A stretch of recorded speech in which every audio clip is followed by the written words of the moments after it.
Hey guys, welcome back to another video, or welcome if you're new. My name's Bria and I love everything books.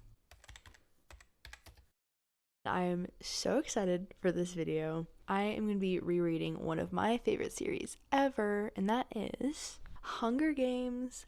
I'm so excited. If you are a Hunger Games lover, then you know that Sunrise on the Reaping is coming out middle of March. So it is so soon, and by the time this video comes out, it's going to be even sooner. I'm so excited. I read Hunger Games so many times growing up, and then I kind of lost touch with reading, so I found A Ballad of Songbirds and Snakes, like, I think 2 years after it came out, and I had no idea it existed. I just went to Barnes & Noble, and it was there, and I was like, what is this? Hello, I need to read this. And since then, I've reread the series multiple times, and I love it. And also, I have not read a 5-star book since January. Yeah, it has been way too long. It's been, I think, like 5-6 weeks, which is unacceptable. We need to fix that. And none of the books I read in February were 5 stars, and so we're gonna do a reread because these are 5-star books. So yeah, and I would just want to do a reread before Sunrise on the Reaping comes out, which, so excited. Normally when I read the Hunger Games, I'll read like the trilogy itself first and then the prequel, The Ballad of Songbirds and Snakes. But I think this time we're going to switch it up and we're going to do chronological. So we'll start with The Ballad of Songbirds and Snakes and then do Hunger Games Catching Fire Mockingjay. And I think I'm going to do this video a little differently. I think I'm going to like read this and react to it. So there will be spoilers. So if you somehow have not read Hunger Games, first off, stop what you're doing and go read it. It's so good. And then come back and you won't be spoiled by anything because you've already read it. Yeah, but I'm excited to start reading Ballad of Songbirds and Snakes. Also, it's been like a week and a half since I last read. Yeah, I was in a bit of a reading slump because I literally have only read 3 and 4-star books for the past like 5 weeks.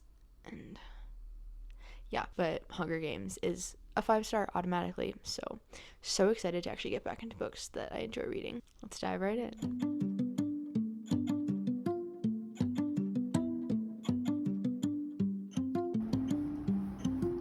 It's raining!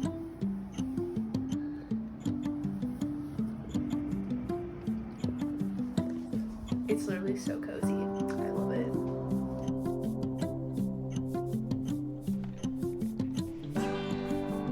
It has been forever since I updated you. I started reading, and I think I got like 6 chapters through. I've just been so busy, so I've been reading like a chapter a day.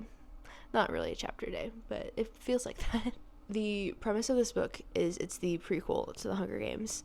So this follows President Snow and basically his rise to power and his experience being a mentor in the Hunger Games. And this is my 3rd time reading it, so I feel like I'm picking up on a lot more stuff that's happening in this book than the previous 2 times that I've read it. I feel like the first time that I read it, even the second time, I thought kind of Snow just started out like as a regular person and kind of being a mentor in the Hunger Games, and the stuff that he goes through in this is kind of what turns him to be the evil president that he is in the future. But rereading it now, I'm picking up on so many like little thought patterns and like stuff he'll say, and I'm like, that's crazy. No normal person would think that. Like, you're evil. Like right now, him and Lucy Gray, his tribute, are kind of like flirting a tiny bit and like maybe have a little bit of feelings for each other at this point. It's kind of very early on, but all of his thoughts about Lucy Gray, they're all about how can I use Lucy Gray for my benefit and how can I twist this whole situation to benefit me. That's not very great. He's very selfish, constantly thinking about himself, playing mind games, and just trying to put up this appearance of something that he isn't. And yeah, it's only gonna get worse from here. One random little piece of trivia that I picked up on this time around is that Reaping Day is on July 4th, which is kind of crazy.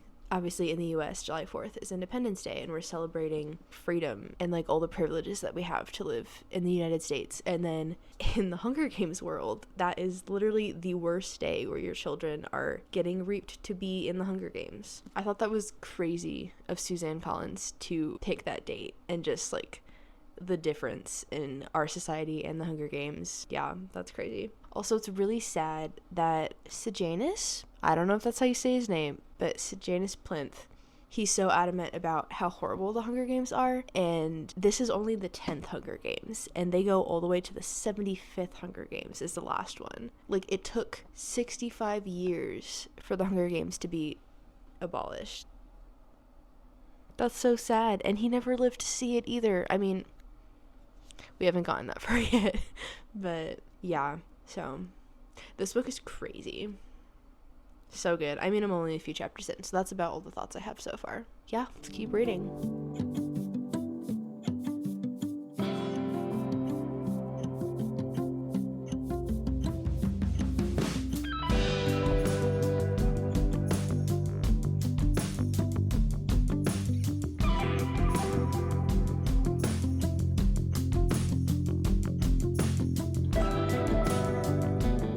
Hey guys. You might be wondering, Bria, where are you? You saw me reading on a bus last night, and now I'm here. I'm on spring break, and this is my room. It's not much, because most of my stuff is at college, but this is my room.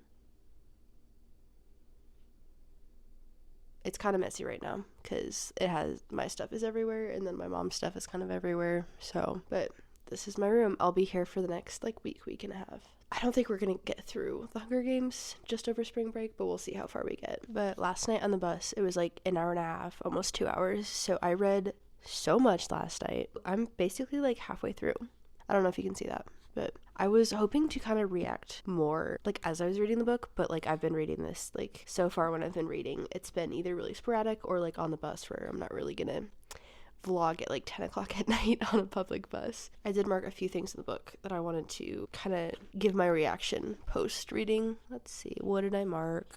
I guess so far, let's see, where am I? I finished chapter 14, so that's where I am in the book, which is when Sejanus is in the arena. Bro, why would you do that? Honestly, Sejanus as a character, and sorry if I'm saying the name wrong, I don't know, his name is unique. But just him as a character, I feel is really good for this book because every other character is just kind of okay with the games and pushing them forward as they're the mentors and they're people who created it. So having just someone with the morals in the book, I feel is a really good choice because otherwise I feel it'd be too easy to just get swept up in the games and kind of just go along with it. Obviously, it's so wrong, but in a fictional world, it's easy to kind of forget morality and just kind of go along with the book. So I think it's really important to have him as a character in this book, but bro is getting himself in so much trouble. Oh my goodness. Oh yeah, and then one thing that I marked that was crazy. I mean, obviously they're treating the tributes horribly, but after the bombing incident in the arena, all of the mentors go to the hospital and everything, and all the tributes, all they get is a veterinarian. They're not even treated like human beings. They're literally treated like animals. They're in a zoo being treated by vets, which, I mean, for the Hunger Games that they even got a vet is impressive, but it's just crazy. And then, oh my gosh, Lucy Gray and Snow's relationship, it's so toxic. Oh my goodness. All he cares about is himself. And he thinks he likes Lucy Gray, and then they kiss each other, and I just feel bad for Lucy Gray. She's going through this horrible thing, and then her mentor is kind of has a crush on her, but also he doesn't because he just cares about himself. It's Snow is a character. Oh my goodness. He's justifying so many things, and he's just okay with all of this, and he's just trying to Snow lands on top. Oh, he irks me so much, which is the point of the book, and that's why this book is a 5-star, and I love it, but I also hate it because what is happening? The cruelty. Dr. Gall, she is psycho. Oh my goodness. What's her name? Clemencia tells one white lie and has to stick her hand in a pit of snakes and get attacked by them, and then is now hospitalized, turning into a snake maybe, and she's out now, but she's super sickly and kind of going insane.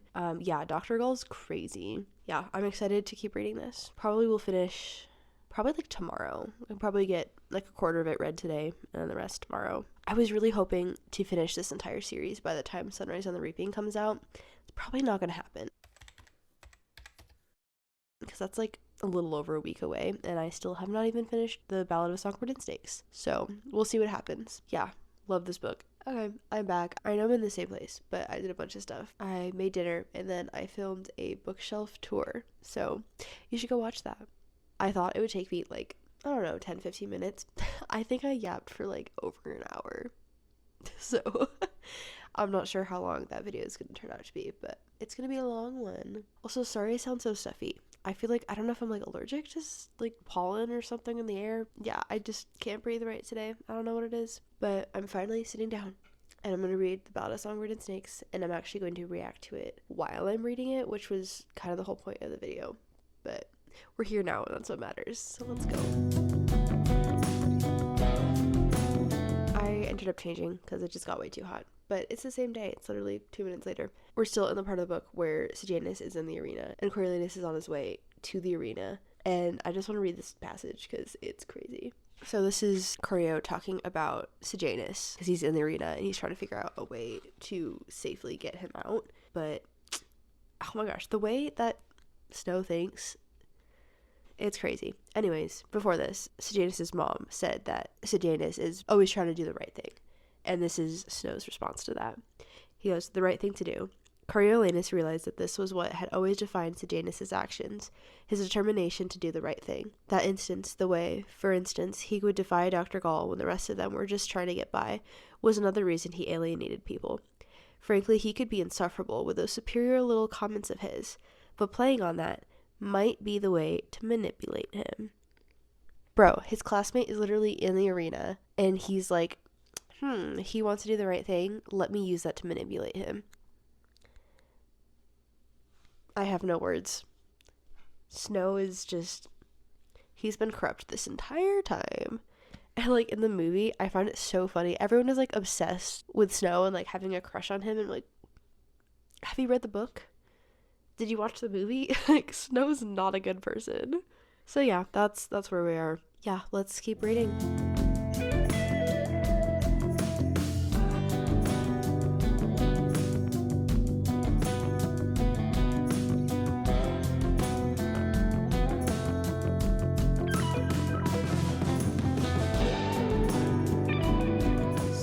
Coriolanus just went into the arena and rescued Sejanus out of the arena, and oh my gosh, that was crazy. They barely made it out, and then as they were barely making it out, Coriolanus, in self-defense, killed one of the tributes.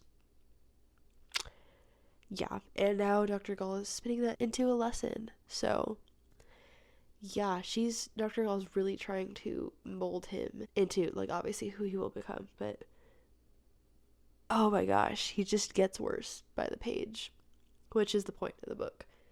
But wow, that's rough. And now there's only 12 tributes left, so it's halfway there. Yeah, the Hunger Games is brutal. Well, they just announced the plinth prize, so whichever tribute wins the Hunger Games, their mentor will get a full ride to university. So more motivation for Snow to just use Lucy Gray for his own benefit. Yay! We just got our first look of Lucy Gray in the arena because she was running away from Jessup, who has rabies. That was brutal. Corio and the other mentor, I forget her name, but they sent in like a whole bunch of water because apparently people who have rabies are hydrophobic, so he was terrified of that. And so he finally died of rabies. Lucy Gray was there with him when he passed, but whoa, yeah, one more down. I don't think there's too much longer left in the Hunger Games, if I remember correctly. But yeah, it's just brutal and bloody and horrific. So yeah. This is kind of random, but they mentioned a lamb stew with dried plums. And if you've read the Hunger Games, you know that was one of Katniss' favorite meals while in the Capitol. So that was a funny little Easter egg. Dr. Gall's snakes are back. And Snow just dropped Lucy Gray's handkerchief and the snakes, so bro's kind of cheating, but also it's the only way Lucy Gray is gonna win, so yeah, it's getting interesting.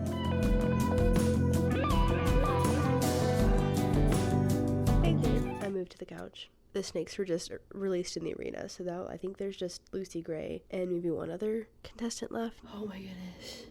Dude, this Hunger Games is crazy. Lucy Gray's like giving one last performance. Although I know she survives because I've read the book before, but I guess it didn't really occur to me the last few times reading it. But it seems that Dr. Gall with the snakes, her goal was to kill off all of the tributes, which would have been crazy because then there would be no victor. but I think that was her goal, because like one of the mentors had died from the bombing just like the day before. The snakes were her retaliation for that, and so I guess she didn't expect anyone to survive, and yet Lucy Gray survived. It's crazy. Yeah, so the Hunger Games are almost over, and then there's still a whole bunch of the book left. The first time I read it, I was really confused, because I was like, the Hunger Games are over, what do you mean there's like an entire third of the book left? But there's still a lot more of the plot left to come. Also, earlier they were talking about avoxes, which are basically like the slaves where their tongues are cut off. And Sejanus's mom had made like custard for the avoxes in her service, and Snow was like, oh, but they can't even taste it. And I was like, why did that not occur to me earlier? Like, how do they eat and taste things? Like, obviously they can't taste, they can't chew or anything. I'm like, that must be absolutely horrible. The Capitol is horrible for doing that. Yeah, Lucy Gray is about to be victor. Hasn't happened yet. I think one of the other tributes is still alive. Yeah, Hunger Games is almost over.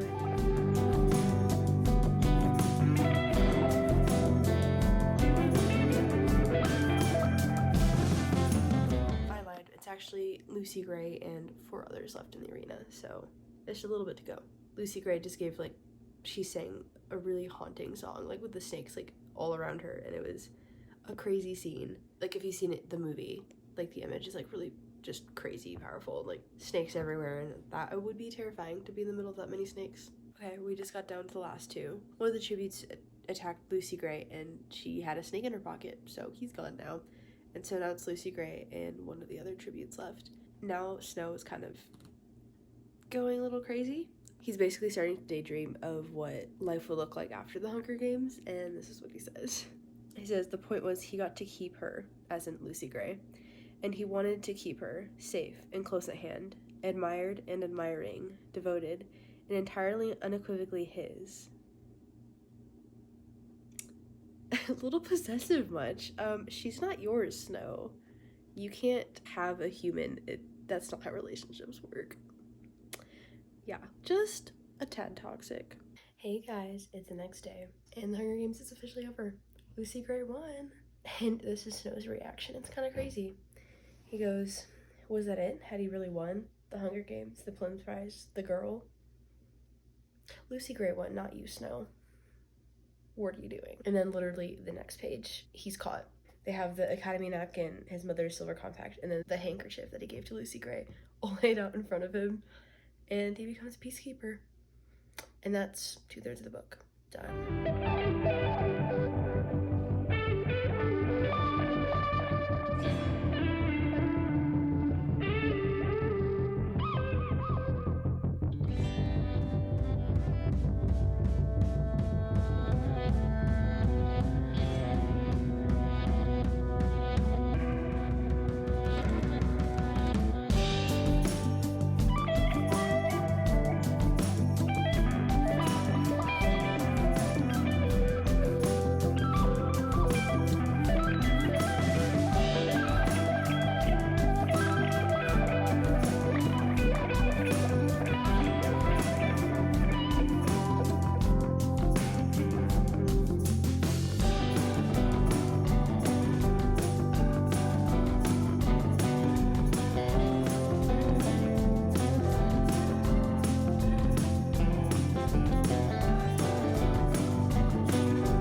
It's the next day. I made a chai. It's so good.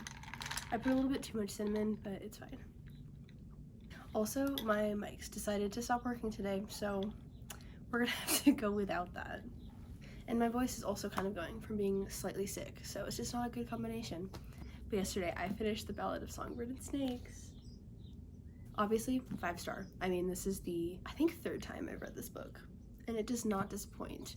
And I was reading pretty late last night, so I didn't really react to it as I was reading it, but I did mark some things I wanted to talk about. So I'm gonna kind of like go through it and talk about what I was thinking about when I was reading it. Also, reading it a third time, I feel like I've understood Snow's character development a lot more. Normally, character development is like a character getting better over time. Snow's character development is him getting worse over time, which is so great for him. Oh my goodness. Let's go through all the stuff that I marked that I wanted to talk about. Okay, yeah, I think where we left off was right at the beginning of part 3. So Snow is now in District 12 as a peacekeeper, and Sejanus also joins him as a peacekeeper. Sejanus thinks they're like friends and like brothers, and that's not what they are. Sejanus pulled for Snow, and he got him his high school diploma, university, whatever school he's in. He officially graduated. He thought he was going to be a dropout, but Sejanus got his diploma. I'm like, that's so sweet. Oh, here's a quote of Snow's that I highlighted. He is just talking about Billy Taupe and like all the stuff that's happening with the Covey, whatever their name is. Here's one line. It says, "It confirmed that Lucy Gray belonged to him." No. What are you doing, Choreo? Okay. Here's another quote of Snow. He kind of sucks, honestly. He's thinking about Lucy Gray and how like now he's a peacekeeper and he can't really see her as often. He goes, "In some ways, it had been better to have her locked up in the Capitol, where he always had a general idea of what she was doing. He'd rather have Lucy Gray locked up in the arena than free in District 12. Bro is messed up. Oh, then we get to Snow betrays Sejanus. Oh my gosh, every time it's so heartbreaking. I mean, Sejanus is getting involved with rebel plans, so kind of his fault, but then Snow completely betrays his friend, and then ends up killing him, basically. Oh, and then Snow also kills Mayfair, the mayor's daughter, in like a shootout, and also Billy Taupe dies, and yeah, and that's really honestly the rest of the book is him fleeing from that because he doesn't want to get caught and his reputation ruined. So then he and Lucy Gray decide to run off together, and it seems so sweet. They're gonna have their life out in the woods together. Oh, and here's Snow reflecting on Sejanus' death. Oh my goodness. It says, "A tiny voice kept asking, 'What choice did you have?' What choice? No choice." He tried to think rationally about it. Without him, Sejanus would have died in the arena, prey to the pack of tributes who had tried to kill him as they fled. Technically, Coriolanus had given him a few more weeks of life and a second chance, an opportunity to mend his ways. But he hadn't, couldn't, didn't care to. He was what he was. Maybe the wilderness would have been best for him. Poor Sejanus. Poor, sensitive, foolish, dead Sejanus. Snow's literally a psychopath. Oh my goodness. And then we get to him and Lucy Gray running away, which you think would be a great ending, and it's like there's one chapter left in the book, so you're like, oh, they're just gonna run away and live together. No, he finds the murder weapon up by the lake, which frees him of all responsibility. Like no one can ever find his DNA on the gun because he disposes of it. And so he goes, oh, look at me, I can go back to training to become an officer. And then both he and Lucy Gray try to kill each other. It's the most psychotic scene ever. And if you've watched the movie, it like kind of seems to jump out at you out of nowhere. But in the book, you can see really their thought processes. It's crazy. They literally, they turn on each other, and he's like trying to shoot her, and she attacks him with a snake. And yeah.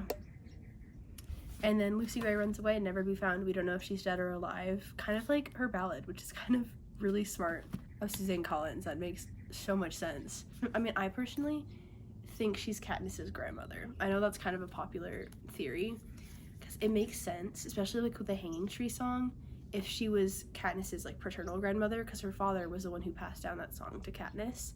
So I don't know. Yeah, so Coriolanus returns back to the Peacekeepers as nothing is wrong. He goes on his way to officer school, actually ends up going to the Capitol to meet Dr. Gall, who we find out has actually just been training him this whole time, which I mean I knew because I read it before. But basically she calls like the summer as a peacekeeper like a vacation, and she was just trying to teach him a lesson, and which he learned because he is all for the Hunger Games. And then we get the epilogue where Snow is basically just justifying the Hunger Games and how he needs to make it worse or better in his eyes, and it like describes like the Victor Village and like all the stuff that we know from the Hunger Games is like his creation. And also we find out in the epilogue that his father and Dean, whatever his name is, what is his name? Dean Highbottom. His father and Dean Highbottom are the ones who created the idea of the Hunger Games. It was Dean Highbottom's idea, but he was drunk and didn't actually mean it. His father took it and ran with it. So the Hunger Games is really the Snow family's fault entirely. And then Snow poisons Dean Highbottom. I don't know exactly why he did, other than maybe just out of pure hatred. Yeah. And that is the end. This book is crazy. Oh my goodness. I was thinking about how it's in third person, because I like to read first person books a lot. If this book was in first person, it would not work, because Snow is just such a horrible character. It really would only work in a third person story, which is interesting because I think Hunger Games is a first person book. Yeah, it is first person. That's really interesting. But then Katniss is a good character, so it works in first person, and Snow is a horrible person, and that would not work if you were reading that in first person. So yeah, that's the Ballad of Songbirds and Snakes. I love this book. It's definitely like scary and gory and like not a fun read, but like it's so good. Like the storytelling and the way you see Snow's like psychosis and how he just becomes the worst person on planet Earth ever. Yeah, I'm so excited to see what Suzanne Collins does in Sunset on the Reaping and with Haymitch's games. I'm so excited for that. Next up is the Hunger Games. This should take me a lot less time to go through. I think I read this in like 5 days, which is kind of a long time for me, honestly. But I think this is like 500 pages. Yeah, so it's like 100 pages a day. And this one is almost 400. So it should take me 3 or 4 days to get through this. I'm excited to read this. I didn't read it last year, so it's been like 1.5 years, 2 years since I've read The Hunger Games. And Katniss is a much more likable character. So I think it'll be more fun reading The Hunger Games. But yeah, let's get into it.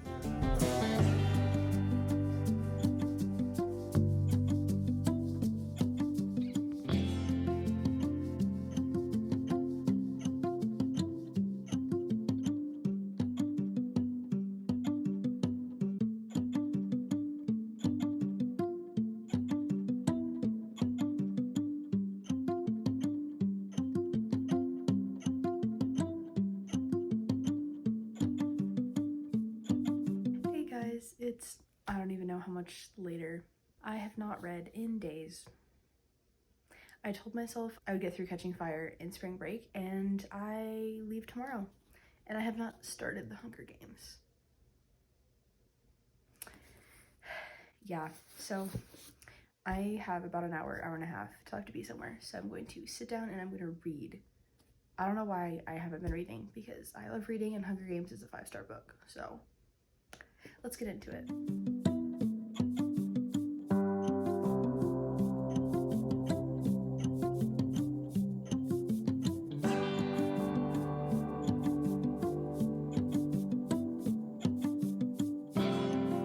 I just finished the first chapter, and man, the system is unfair. Katniss's name is in 20 times, and Gale's is in 42 times. Yeah. And then Effie Trinket drew a name, and it was Prim's. And it hurts every time. Oh my goodness. I can't imagine what that would feel like. But yeah, just getting good. Katniss just shared the story of when Peeta burned the bread and then gave it to her when she and her family were starving. And then how afterwards, like, she never got to say thank you. But they would always, like, make eye contact at school and then, like, look away. And I never noticed that. Like, there's something there.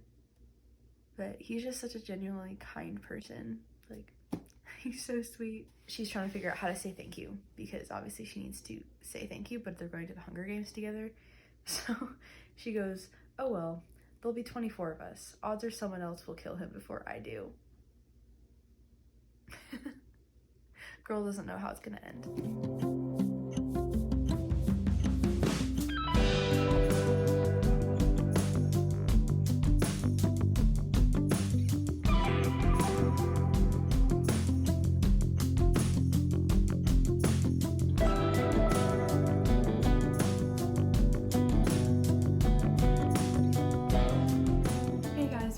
It has been way too long since I last updated you. I think the last thing you saw was me reading on the bus. So I'm back at college now, and I in fact did not finish Catching Fire during spring break. I am almost done with Hunger Games though, so we're making some sort of progress. Except today is March 18th, which means Sunrise on the Reaping is in fact out right now. Yeah, I was supposed to be done with this series by today, but yeah. I think I'm going to be able to go get it this Friday though, so I'll do a vlog on that. But I'm still going to finish the series before I start reading it. So yeah, updates. I've been doing such a bad job about updating you while I'm reading, because either I was like reading on the bus, or like last night I was up until almost midnight reading this. And I actually wanted to binge it and finish it last night, but I had an early class this morning, so I made myself go to bed because I hit part 3. So 2/3 of the way through this one. And yeah, I tabbed a bunch of stuff that I wanted to talk about. So let's do a little recap of what I read. Let's see. I think last time I left off right before the games. So they're in the training center. And oh my gosh. Okay, so in previous times reading this, I wasn't really on Team Peeta. I wasn't on Team Gale. I don't think Gale was a good match for her. But I was never like fully in support of Peeta. It just kind of felt like more of like a trauma bonding thing. But rereading it this time, I feel like I'm picking up on so much where like he really did have feelings for her like this entire time, and I didn't really pick up on that as much reading that previously. But like now, she's so sweet. Here's a quote from Peeta. He said, "She has no idea the effect she can have." Like, Peeta is literally adorable. And then Katniss's response to that is, she goes, "Obviously meant to demean me, right? But a tiny part of me wonders if this was a compliment, that he meant I was appealing in some way. It's weird how much he's noticed me, like the attention he paid to my hunting, and apparently I have not been as oblivious to him as I imagined either. The flower, the wrestling, I have kept track of the boy with the bread." They're so cute, oh my goodness. Oh, and then, so they went through training and then they did their private sessions with the game makers, and Katniss shot the arrow through like the apple and the pig like at the game makers. That was a bold move, and she got an 11 out of 12 for that, like the highest score out of all the tributes. It's crazy. A few days before the games start, she runs into an Avox. Is that how you say that? Avox? I don't know. But the Avoxes are basically slaves, or they're like traitors of the capital, and they cut their tongues out so they can't talk. And one of the ones that's serving Katniss is actually a girl that she met in the woods that was like running away from the capital, so she feels really guilty for not helping her. But then they have the sweetest little moment where Katniss has like gone crazy and like trashed her room, and the girl comes in and they clean it together, and like the Avox like tucks Katniss in bed, and it's such a sweet moment, even though like the girl should like hate Katniss. Yeah, the capital sucks. Oh my goodness, Peeta. So now we're in the very end of part 1, which is when Peeta announces that he has feelings for Katniss on live television. Oh my goodness. Literally so cute. Like, I would die if I was in Katniss's shoes. And then afterwards, Katniss like attacks him and like shoves him over, and he like gets cuts all over his hand. Like, but then they make up. She thought like that made her look weak, but actually like made her look desirable. So it's just like she repays him by literally injuring him. Okay, now all the tributes are traveling to the arena, and it's changed a ton since the 10th Hunger game with Ballad of Songbirds and Snakes, where that was the arena they had used for all 10 years. Now each arena is specifically designed for each Hunger Games, and let me just read the quote. It says, "Everything's brand new. I will be the first and only tribute to use this launch room. The arenas are historic sites, preserved after the games, popular destination for capital residents to visit, to vacation. Go for a month, rewatch the games, tour the catacombs, visit the sites where the deaths took place. You can even take part in reenactments." That's crazy. And let the games begin. I mean, obviously I know what's gonna happen because I've read this book multiple times, but every time there's just so much like tension and anxiety. So Dave Hans did a great job writing this book. Like, it's so good. But basically Katniss has been successfully avoiding all the other tributes until she's up in a tree, and then all the career tributes and Peeta, who apparently has joined with them, like start camping underneath her. Yeah. Honestly, I don't remember why Peeta did that. We'll get to that soon, I guess. Yeah, but luckily they don't see her up in the tree, so she just waits for them to leave and then she escapes. But betrayal. Ooh, then we get to how Katniss and Haymitch are able to like communicate, which is crazy. But like, she's literally almost dying of dehydration, and she's like, "Why is Haymitch not sending me water? Like, I have sponsors." And she has this little voice at the back of her head that says, maybe he's sending you a message. And she's right, because she walks for a little bit longer and bam, there's water. I know that's gonna come in handy later, where she's like sees the messages tied to the gifts that Haymitch is sending her. Very useful. Now Katniss runs into the couriers again. This time they see her though, and she like climbs up a tree because she's really good at that, and they cannot reach her. But like, not a good situation, because they're gonna find a way to reach her because they really do not like her. And this is where Rue comes in. Rue's actually in one of the trees next to Katniss, and she points out a trackerjacker nest. Trackerjacker nest, which is another one of the capital mutations where it's like a wasp but like extremely deadly. There was a fire earlier, so they're kind of like sedated from the smoke. So Katniss takes the opportunity to saw through the branch, which releases the nest. She gets stung, I think 2 or 3 times, which still sucks.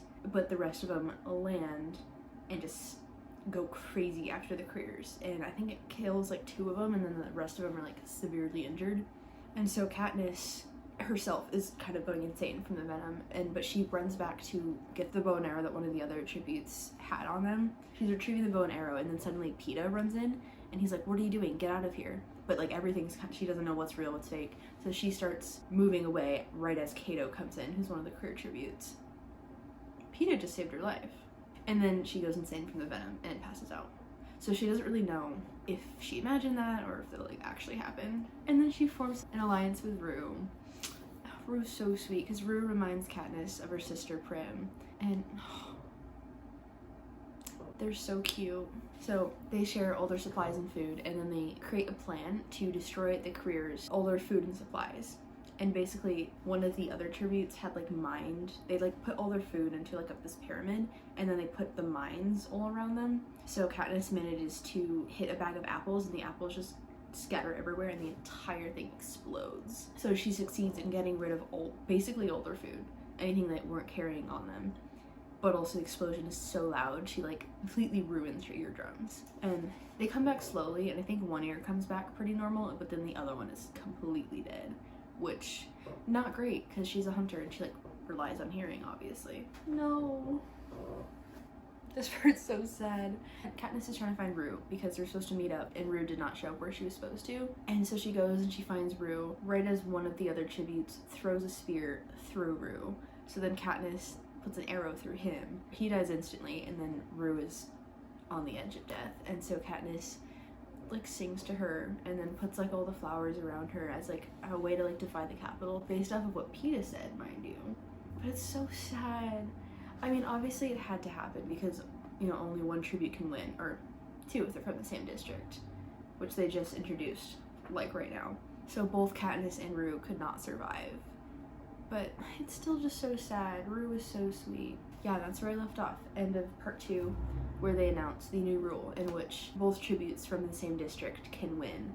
And Katniss's first reaction is just to yell Peeta's name, which, perfect for the cameras, because I don't think right now, if she has feelings for him, she doesn't recognize it herself. Next part, so excited. I mean, obviously I know what happens, but she's gonna find Peeta happily ever after. Not really, because there's still 2 more books after this. But yeah, let's get into reading part 3.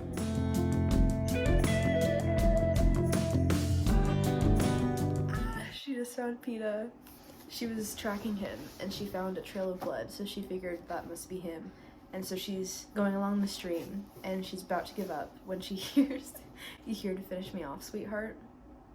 And it's freaking Peeta. He basically buried himself in the stream, and because like he's an artist and like does the cakes, he like blended himself perfectly into the environment so no one found him, and somehow he's been surviving. And they're together now. Oh, it's too good. Oh my gosh. Peeta literally just goes, "Remember, we're madly in love, so it's alright to kiss me anytime you feel like it." Oh my gosh, they're so cute. So Katniss cleaned up Peeta's wounds as best she could. Cato sliced his leg open, like, to the bone, so there's not much she can do about that. But Peeta's trying to tell her, like, if I don't make it, and she keeps shutting him up, and he won't try to stop talking about that, so she just kisses him, and then finally shuts him up. They're kind of in a tough spot, but they manage to get into this little cave, so at least they're somewhat hidden from the rest of the tributes. And then Haymitch rewards the kiss with a pot of hot broth, and Katniss immediately knows what that means. She goes, Hamish couldn't be sending me a clearer message. 1 kiss equals 1 pot of broth. I can almost hear his snarl. You're supposed to be in love, sweetheart. The boy's dying. Give me something I can work with. Hamish and Katniss just have such a cool relationship. They understand each other so well. And like Peeta said, they're very similar. Oh, Katniss is now like pretending to be in love because she knows that's like how she and Peeta are gonna get out alive. In her thoughts, she's thinking about how Peeta does it so well and naturally, and I'm like, girl, that's because he actually is in love with you. A feast was just announced, and Peeta does not want Katniss to go, obviously. So when Katniss was out alone, Haymitch gave her a vial of like sleeping potion, basically, like a sleeping syrup, and so she snuck it into Peeta's food, and oh, poor guy, he felt so betrayed as he was like trying to spit it out. He just knocked out. So Katniss is now on her way to the feast to potentially die, which I know she won't, but it's rough out here. Katniss went to the feast, and Clove, who's one of the careers, nearly killed her. She was on top of her, literally about to kill her, when Thresh showed up and saved Katniss because he heard that she had partnered with Rue, because Thresh and Rue were from the same district, and he felt like he owed her because Katniss had been so kind and like buried her in flowers, and if it wasn't for Thresh, Katniss would be gone. So, go Thresh. Oh, Katniss ran back to the cave and immediately used the medicine that she got from the feast and gave it to Peeta, and then like immediately fell unconscious because she had a gash in her head. And then she woke up to Peeta basically so much better, the infection completely gone, and it looks like there's hope now, and he had bandaged up her head too. Like, Peeta is too sweet. And he's not even like mad at her for going to the feast. I mean, probably is a little bit. Maybe it's just for the cameras. He's just so sweet. Peeta and Katniss are now in the cave, and there's like this rainstorm outside, so they've been stuck in there for days. So they're just like talking and trying to pass the time. They're completely out of food. They can't go out in the rain because it's literally pouring. And so Katniss's plan is to like play up the romance to get Haymitch to send food. She asks Peeta like what his first impressions of her were, because like in the interview he had said that he has loved her like forever, and so she's like asking these really personal questions, and I feel so bad for Peeta because like this is all real for him. Like he actually has a crush on her, and she's like, I mean she does, but she doesn't know it at this point. She's literally just doing it for the camera, while Peeta literally like loves her and she's just using him basically. Yeah. Katniss, she's getting closer. She realized like she doesn't want to lose him, so she's getting closer, but I still feel bad for Peeta. Oh my gosh. So Peeta's telling the story of when he first saw Katniss. It was the first day of school, and this is what Peeta says. He goes, my father pointed you out when we were waiting to line up. And Katniss goes, your father, why? And he goes, see that little girl? I wanted to marry her mother, but she ran off with a coal miner. What? Like, this is all on live television. Katniss's mom literally heard that. That's crazy. But anyways, Peeta tells this really cute story of how Katniss like volunteered to sing a song on the first day of school, and all the birds like fell silent because they were just listening to her. And he goes, and right when your song ended, I knew, just like your mother, I was a goner. He's so cute. And then Katniss is like thinking about this, and she's like remembering that moment, and she's like, Peeta's story has a ring of truth to it. Like, this doesn't seem like he's making it up. She's finally getting it. He's in love with her.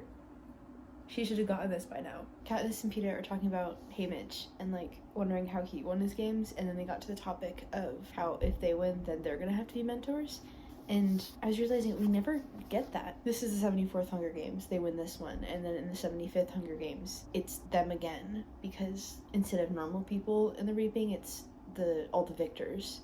So we never get to see Katniss or Peeta as mentors. And I think that would have been a really cool direction to see the story go. I mean, obviously, the way that Suzanne Collins wrote it is way better. But I think it'd be cool to see like an alternate universe where Katniss and Peeta are the mentors. Oh, we're down to 3 now. Just Katniss, Peeta, and Cato. There was Foxface, but Peeta accidentally killed her. He was collecting berries, and it happened to be Nightlock, which is deathly poisonous. And luckily he didn't eat any.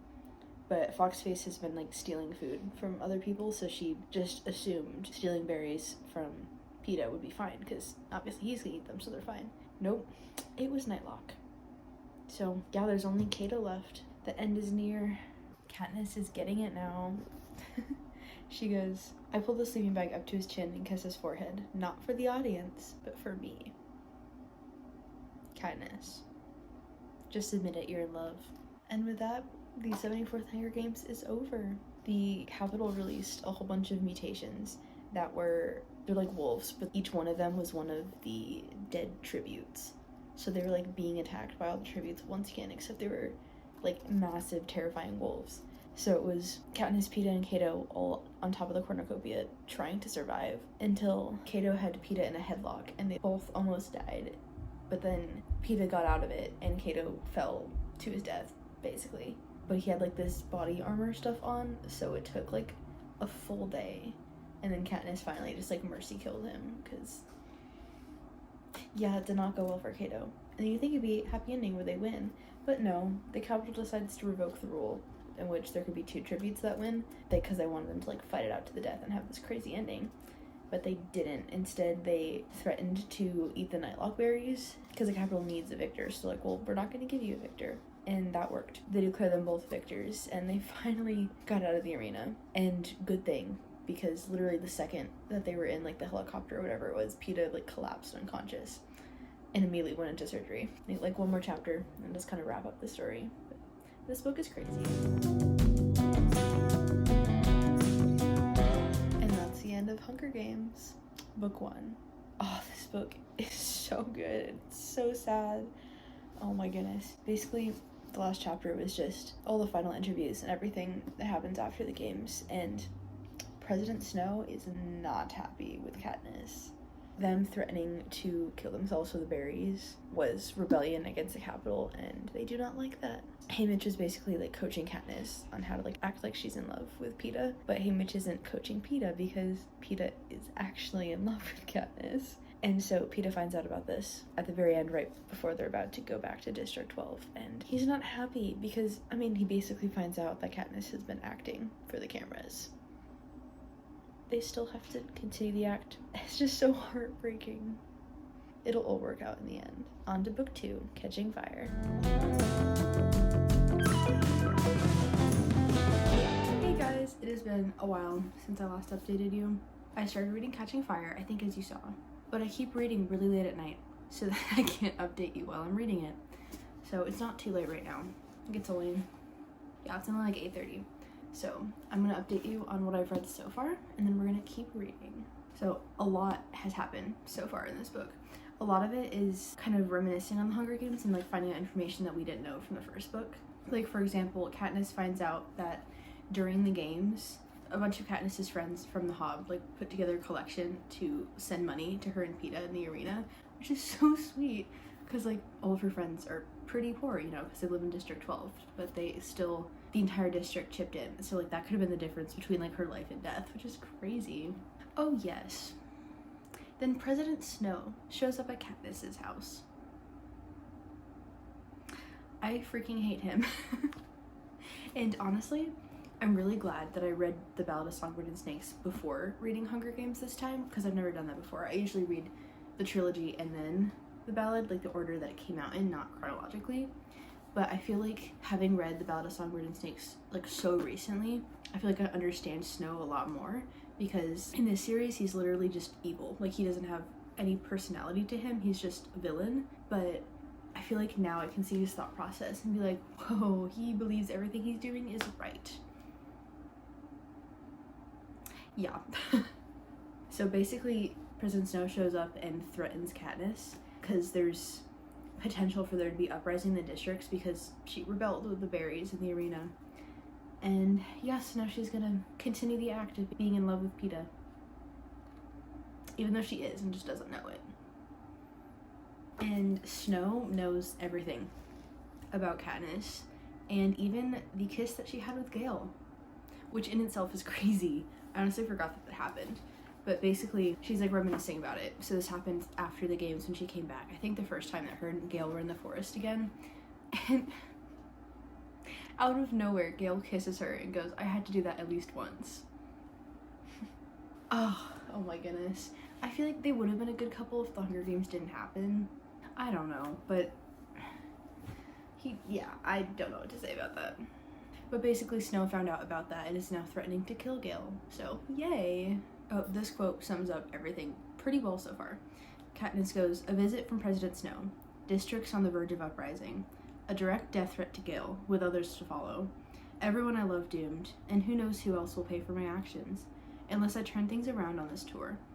The tour around the districts, which they're forced to do, which is horrible. Quiet the discontent and put the president's mind at rest. And how? By proving to the country beyond any shadow of a doubt that I love Peeta Mellark. Yeah, that's rough. And little does she know what's left to come. Oh, and then Katniss goes to the lake, and it's the same lake that Coriolanus and Lucy Gray and all of them went to. And it's so weird, like, seeing it from Katniss's perspective, because, like, her and her dad went through all the time, which just furthers my theory. I guess not just my theory, but it furthers the theory that Katniss's dad is the son of Lucy Gray. Or maybe, like, the son of one of the other Covey, but just saying, it would make a lot of sense. Oh, and then Katniss finally tells all of this to Haymitch, and she's like, "Oh, we just have to get through this tour, and I have to be in love with Peeta, and then after the tour, everything will go back to normal." And Haymitch is like, "That's not how this works. You're gonna have to marry Peeta." And then Katniss is just, like, hit with that, and she's like, "Well, guess I gotta do what I gotta do." And poor Peeta in all of this. It's so sad. I mean, it works out in the end, but the getting there is rough. Oh gosh. Then they finally start the tour, and of course it starts in District 11, which is where Thresh and Rue are from. Yeah, that did not go well. They were supposed to stick to the script and just, you know, whatever the Capitol said for them to say. That didn't happen. Of course, Peeta doesn't know any of this is happening because no one will freaking tell him. I don't know why they did that. Basically, Peeta promises a portion of their earnings as victors to Thresh and Rue's family, which is so sweet. But also, rebellion, you can't be doing that, Peeta. Yeah, so someone gets shot. So fun. Yeah, I mean, Katniss also said something, but her speech wasn't as, like, provocative, I guess. But then everyone responds with, like, the sign that they do, which is, like, the 3 fingers, like, saluting Katniss. So that's an uprising if I ever saw one. So not going well for them, and this is just the first district they've gone to. So Snow is definitely not happy with that. And then Peeta and Katniss get engaged, which is so bittersweet. I mean, Haymitch sums it up perfectly. Katniss goes, "I thought he wanted it anyway," referring to the proposal. And Haymitch goes, "Not like this. He wanted it to be real." Oh, I feel so bad for Peeta. Like, obviously he wants to marry Katniss, like, he's in love with her. But no, they have to get engaged because Snow is basically forcing them to. And so Peeta proposes to Katniss on live television, and everyone's all happy and giddy, and then Katniss, like, looks to Snow to be like, "Hey, did I do good enough? Like, is this all good?" No. I mean, it was never gonna be enough. Like, Katniss didn't start the revolution, she just happened to spark it accidentally. Not going well for them. Oh, and then more just grossness of the Capitol. While the districts are literally out there starving, the Capitol is basically binging and purging at parties because they want to eat all the food, so they just eat it and then comes up and they eat more. And yeah, Katniss and Peeta are disgusted by it, as they should. Ooh, and then Plutarch Heavensbee shows up, which is, funny enough, the guy that, when Katniss shot the arrow at the Game Makers in the last book, he was the one that fell into the bowl of punch, which is kind of funny. At this point in the book, you don't know this, but he's on Katniss's side, so he gives her a little hint that she's not supposed to know. But he flashes his watch, and there's a mockingjay on it, which has become the symbol of the revolution, ironically. And he goes, "It starts at midnight." It's a big hint for later. And so Katniss and Peeta and everyone get back to District 12, and they're finishing out celebration ceremonies there. And Katniss is at Madge's house, which is the daughter of the mayor. And she goes by his office and happens to see, because, like, the door's open and the TV's on. And so she sees a message that was meant for the mayor and the mayor only, because it's an uprising in District 8. Yeah. There was nothing. Like, I don't know why President Snow was like, if Katniss and Peeta pretend to be in love hard enough, the uprisings won't happen. No, they're gonna happen anyways. Katniss's solution to this whole thing is she's gonna take everyone she loves and run away to the woods. Which isn't very practical, because that's Katniss, her mom and her sister, Peta, I don't think his family, I don't think they'd be able to convince him, Haymitch, so that's already 5. And then Gale, his mom, and I think he has 3 siblings, so that's 10 people. And I feel like she even mentioned more, so not a very smart idea. And Gale's all for it, honestly, until he finds out there's an uprising in District 8, and then he immediately drops it, and he is super involved, because like, we need to be a part of this uprising thing. Like, what if it just happens and we help it? Which, honestly, good for Gale. Like, the uprisings do need to happen, but yeah, I mean, it's not gonna go well. Oh gosh, and then right where I ended off, Katniss and Gale were out hunting. Katniss goes back to her house and meets up with Peta, and they're talking. And meanwhile, they're walking to the square, and they get to the square, and lo and behold, it's Gale. And apparently he got caught with the wild turkey and is now being flogged in the middle of the square. Yeah, it's not good. I mean, I think technically he could have been executed for illegally hunting, so I guess they're being, like, sparing on him, but... So of course Katniss runs in the middle, and it's like, no! Yeah. And that's where I left off. Is Katniss yelling no. So, yeah, let's get into it. Bro, this book gives me so much anxiety, even though I literally know what's happening and how it's gonna end. But like, bro, Suzanne Collins is too good at this. Bro, of course Katniss throws herself in between Gale and the whip. Because that's the smart thing to do.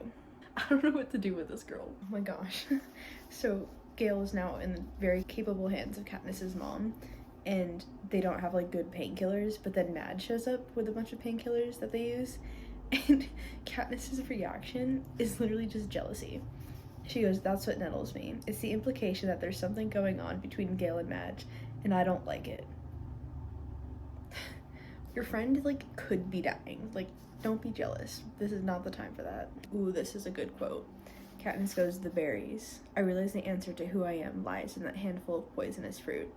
If I had held them out to save Peta because I knew I'd be shunned if I came back without him, then I am despicable. If I held them out because I loved him, I am still self-centered, although forgivable.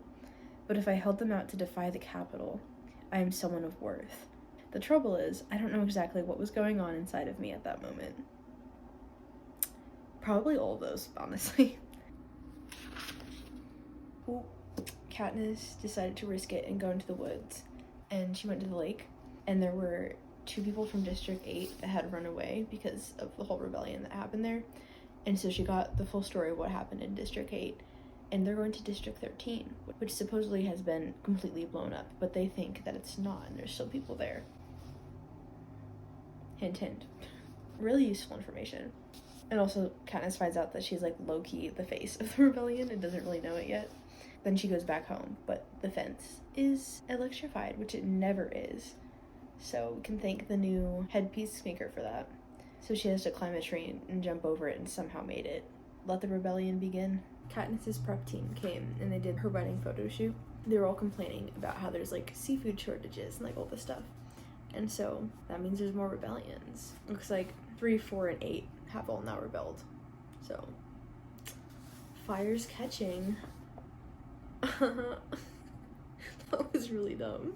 And we've made it to the 3rd quarter quell, or at least to what it's about.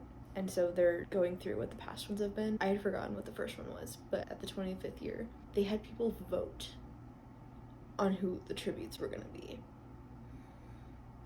That's horrible. I mean, the whole Hunger Games is horrible, but, like, having to vote on which kid you're gonna send to the Hunger Games. And then, of course, the 50th Hunger Games, which... Sunrise on the Reaping. That was Haymitch's games. And that was where there was double the amount of tributes. There was 48 instead of 24. Katniss's mom mentions that one of her friends was in that game, Maisley Donner.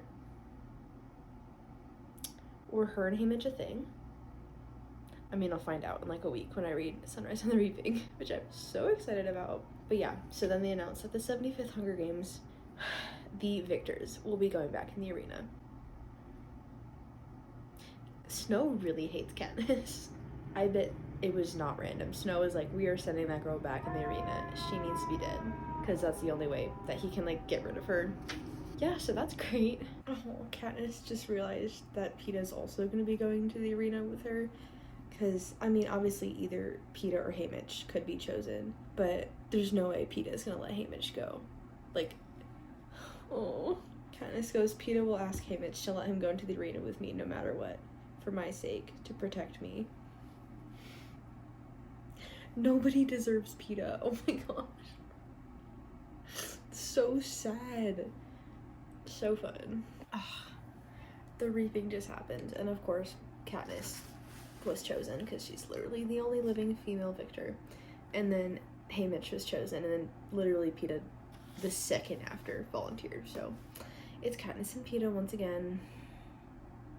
And of course, new procedure, so they get basically taken away and they don't get to say goodbyes. Ah, the Hunger Games sucks.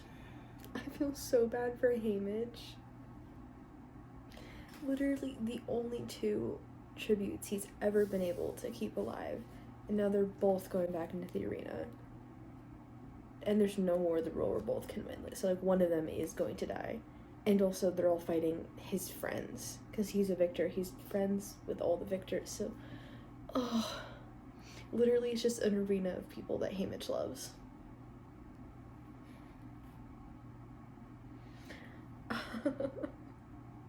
I love Haymitch so much. Bro has had a hard life. Now I just need to read Sunrise on the Reaping. Haymitch just had to watch his friends get reaped. And then Peeta's telling Katniss to go get some rest. Or he goes, why don't you go get some sleep? And she goes, because I can't handle the nightmares. Not without you. She's in love and doesn't know it. Oh my goodness. Maisley Donner, who was one of the other tributes from District 12 when Haymitch was reaped, we just found out some lore about her. She was friends with Katniss's mom, which we already knew, but her twin sister is Madge's mom.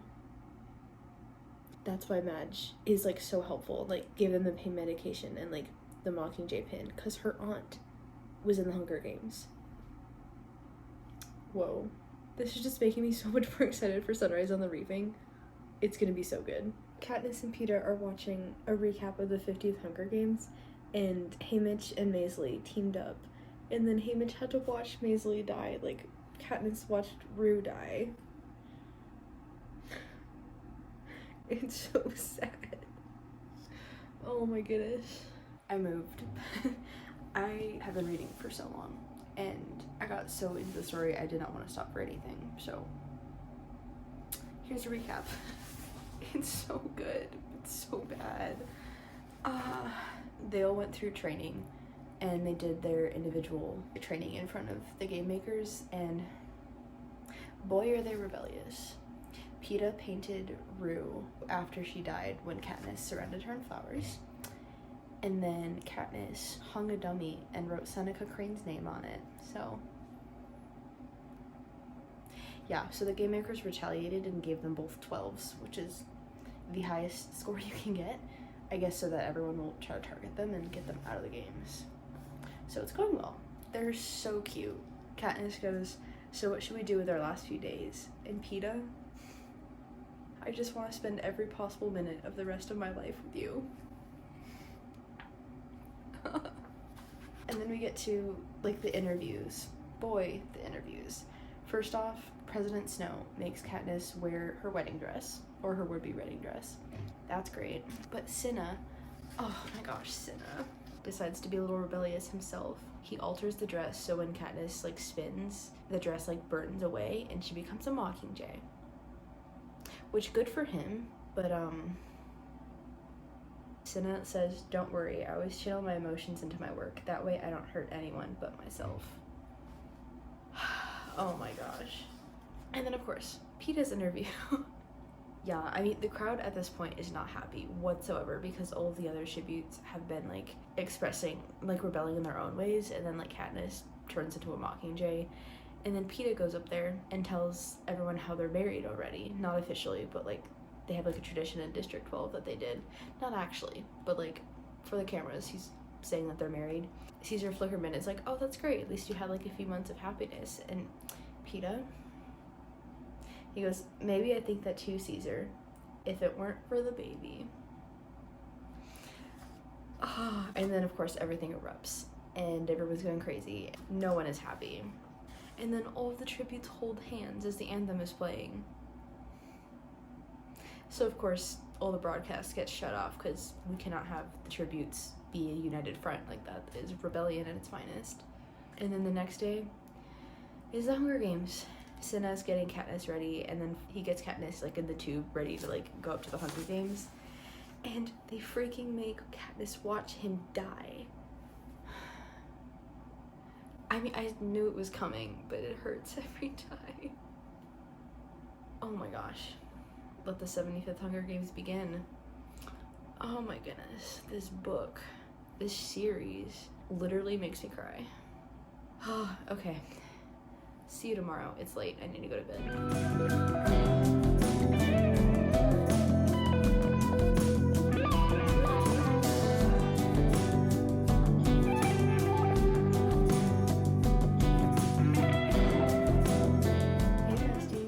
I read a little bit in between classes, got a few clips of that, and not too much happened because I could only read for a few minutes, but the games have officially started. They're in this giant like water arena with like a jungle surrounding it, and so when Katniss goes to the cornucopia, it's like her and Finnick because they're like the only people that know how to swim.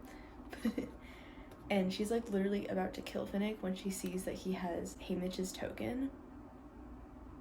So she gets a little mad at Haymitch because it's like a direct order for her to like trust Finnick, which she should. Yeah, so they team up and they find Peeta, and they also take along Mags, who is also from District 4 with Finnick. And she's like this old lady that is kind of insane. She doesn't have all of her marbles.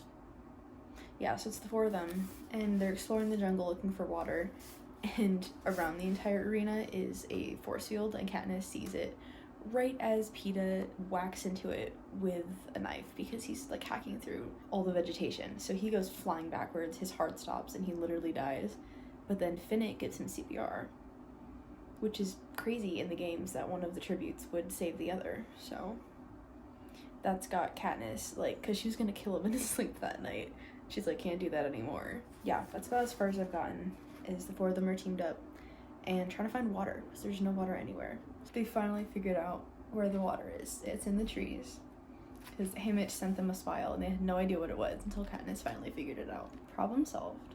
Wait, I just realized, how did Haymitch know that the water was in the trees? I feel like the game makers wouldn't tell the mentors that because then they'd all just send them spiles.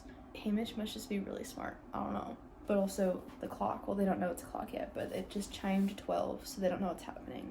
But they'll figure it out soon. Oh gosh, now they're being chased by this like neurological fog thing, and they're like getting blisters from it, and Peeta just had a stroke. Not going well. No. The four of them are like running away from the fog, and all their like legs and arms like barely work anymore. And so Mag sacrifices herself and runs straight into the fog so the other three of them can escape. It's so sad. Okay, well, at least they escaped and they're fine. And they found that submerging themselves in the salt water around the cornucopia like leaches the poison out of them. So Finnick had the worst of it, so he's still kind of rough. But they're alive. All but Mags. But I'm so close to being done with this book. Okay, let's keep going. Whoa, they just got attacked by like these monkey things, and then they almost died until one of the morphlings from District 6 like jumped in front of them, and she literally saved their lives and paid with her own.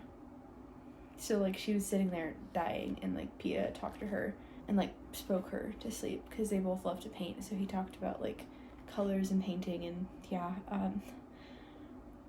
one more death. The Hunger Games really sucks. Aww.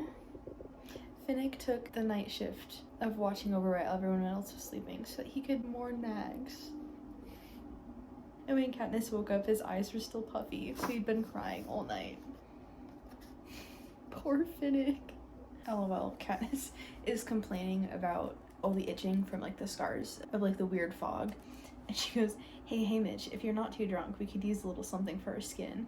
And immediately a parachute appears with ointment. Bro, I love Haymitch. They're all putting the ointment on, and it like makes them look pretty sickly because it's kind of a gross color. And we're all making fun of Finnick of how this is the first time he's ever had to look ugly in his whole life. And because Peeta's still asleep, Katniss and Finnick decide to wake him up and scare him with the ointment all over their faces. Oh my gosh, they're so funny. Oh, they just met up with Joanna and Nuts and Bolts, or Wires and Beatty. Over half of the tributes are all together right now. No, it's half exactly, because it's Katniss, Peeta, Finnick, Joanna, Nuts and Bolts, which is 6, and there's 12 left already. And of course, Wyrus is going tick tock, because she knows it's a clock, and nobody else does. She's pretty smart. No. I just found out that Mags was Finnick's mentor. That's so sad. That's like Katniss losing Haymitch. Oh gosh. This book. Oh my gosh, here we go with Haymitch scheming and plotting again. Joanna goes, "I got them for you," referring to Wyrus and Beatty. Haymitch said if we were to be allies, I had to bring them to you. Haymitch, why don't you just tell Katniss this so she doesn't have to find this out in the middle of the arena? Katniss finally figured out that the arena is a clock. Took her long enough. Ooh, and Katniss just remembered that Plutarch Heavensbee gave her a hint last time she saw him. Interesting. Whoa. They went to the cornucopia and then got attacked by the careers, 2 of which they killed, which leaves the other 2. And then, but not before the careers killed Wyrus. Why? Oh my goodness. That's 3 down, so now we're down to 9 tributes? I think 9. This is great. Oh gosh. Of course, right as they figure out that it's a clock and start understanding the arena, the game makers have the cornucopia spin like crazy. So 1, they almost get thrown off, and then 2, they now have no idea which section is which. Yay! Katniss has finally put 2 and 2 together that all of the tributes are trying to protect Peeta. She doesn't know why, but it's happening.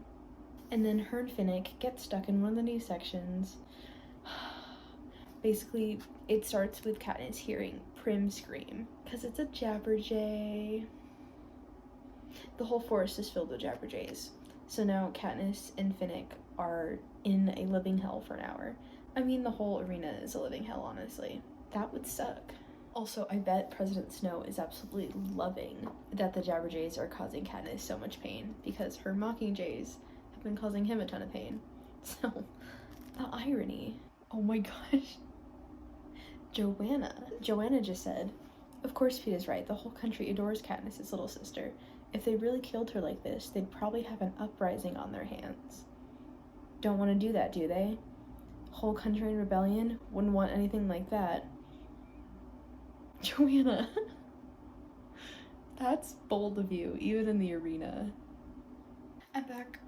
Although it probably looks like I wasn't gone, but I went to class. Now I'm back. There's not very much left in this book.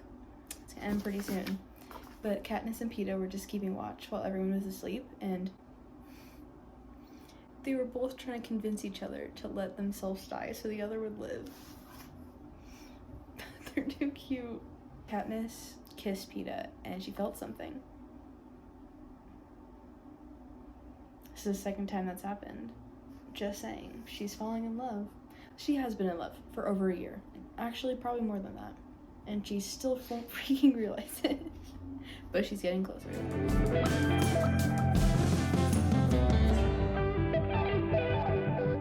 And that's the end of Catching Fire.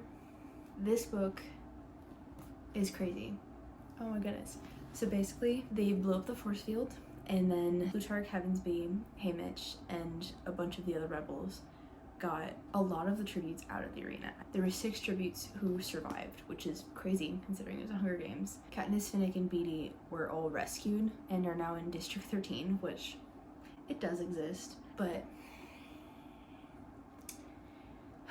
Peeta and Joanna, and Enobaria, but I don't think she's on their side, but Peeta and Joanna were freaking taken by the Capitol.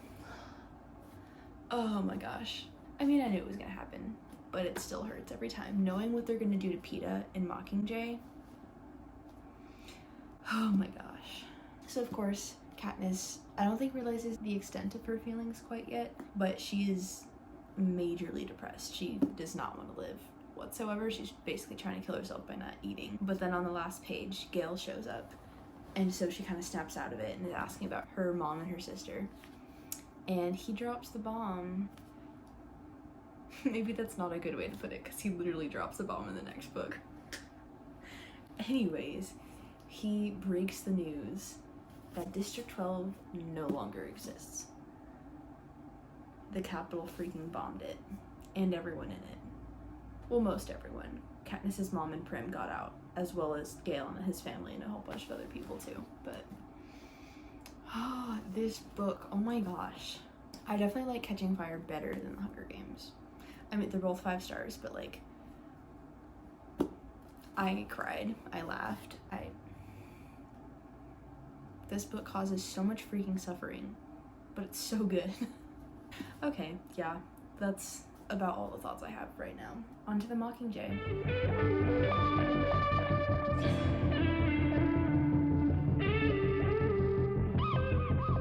Hey guys, it's the next day. I started Mockingjay last night.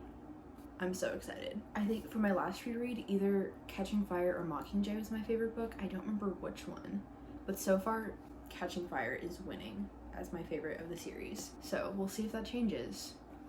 I don't know. But again, I was reading really late last night, so I didn't really vlog. But basically, the book starts out with Katniss going to District 12, which no longer exists. It's completely bombed, and because they mine coal, there's like coal dust everywhere, so it just went up in flames. Which is ironic, because Catching Fire. Also, we find out that Peeta's parents and his siblings did not make it, so that's rough. But it's kind of ironic, because they only left the Victor's Village unscathed, so yeah, everything is just smoldering, and then there's the Victor's Village. And so Katniss goes there and collects a few things, like her dad's hunting jacket, like her parents' wedding photos, and Buttercup. The cat survived. Of course he did. But she also finds, and this is terrifying, a white rose. Yeah. Snow is freaking everywhere. She returns to District 13 and she's not doing well. Peeta's interviewed by Caesar Flickerman, so we get to see him, and he seems to be fine so far. We know that to not be true, but at this point he seems fine, and he calls for a ceasefire. Which sounds noble, but like, that would just make it so much worse for the districts. So of course District 13 is now calling Peeta a traitor. So that's good. It's kind of funny, but Peeta calling for a ceasefire is what convinces Katniss that she's going to be the Mockingjay, because she knows that the ceasefire can't happen. So they got their Mockingjay. Katniss does have a whole list of requirements in order for her to agree to be the Mockingjay, like her and Gale being able to hunt, Prim getting to keep Buttercup, getting to kill Snow, and then pardoning not only Peeta, but Peeta, Joanna, and Enobaria, which is crazy. But they need her, so they agree to all of them. And then she gets Cinna's sketchbook, because apparently over the past few months he had been creating all of her Mockingjay outfits. And it's also confirmed that Cinna died. I guess I was wrong. He didn't die when Katniss saw him being dragged away. I thought he did because it was pretty violent and bloody, but apparently he died in interrogation, which is somehow worse. I looked off on chapter 3, which is where Katniss finds her styling team, which apparently District 13 had like chained up for no reason. I don't really know why. But yeah, only 3 chapters in. So good so far. I mean, horrible, but so good. I'm not gonna have much time to read today. I have a lot going on. I'm gonna go to the Barnes & Noble today, and we're gonna get Sunrise on the Reaping. I'm so excited, but I have to finish this first. So yeah, and I'm gonna vlog getting the book, so keep an eye out for that video. Hey guys, it's a new day. I have not read for several days, so we're back at it today. This is taking me forever. I don't know, this month has not been a fast reading month whatsoever. But anyways, back to the Mockingjay. Not much else has happened since I last talked to you, except President Coin finally announced that Katniss is going to be the Mockingjay, as well as her request that the other victors will be granted immunity. But she put her own little twist on it, saying that basically if Katniss were to step out of line, that contract is revoked. So basically the 4 victors, because she added Annie, so it's Annie, Peeta, Joanna, and Enobaria. those 4 victors would no longer, they'd basically be tried for their crimes along with Katniss. So don't mess with President Coin or President Snow. Neither of them are very that great. Oh my goodness. Katniss and a whole team just went to District 8 and she was visiting the hospital, and it's just hundreds of people just dying because there's not enough help or anything.